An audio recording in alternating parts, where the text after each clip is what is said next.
নির্বাচন নিয়ে সরকারের দ্বিধা দ্বন্দ্বের অবসাদ দেখতে চায় দেশের মানুষ বলে দাবি করেছেন বিএনপির সিনিয়র যুগ্ম মহাসচিব রুহুল কবির রিজভী। জনমনে যে সংশয় তৈরি হয়েছে তা দূর করতে নির্বাচনের সুনির্দিষ্ট রোডম্যাপ ঘোষণার দাবি জানিয়েছেন তিনি। জাতীয় প্রেস ক্লাবে এক আলোচনার সভায় তিনি অভিযোগ করেন, দুর্নীতি ও পাচারের টাকা দিয়ে ফ্যাসিস্ট হাসিনা দেশে প্রতিনিয়ত অস্থিরতা তৈরির চেষ্টা করছে। কিছু উপদেষ্টার বিরুদ্ধে দুর্নীতির অভিযোগ উঠেছে, যা ২৪-এর গণ অভ্যুত্থানকে কলঙ্কিত করছে। ফ্যাসিবাদের দোসরদের শক্ত হাতে দমনের দাবি জানান তিনি। অন্যদিকে অবিলম্বে নির্বাচনের সুনির্দিষ্ট তারিখ ঘোষণার দাবিতে নয়াপল্টনে কেন্দ্রীয় কার্যালয়ের সামনে মানববন্ধন করে জিয়া মঞ্চ।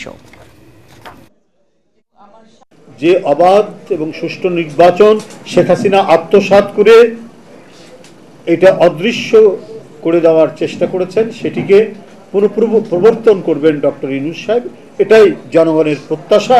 কেন এই দ্বিধা দ্বন্দ্বের মধ্যে দোলাচ্ছেন মানুষের হৃদয়কে?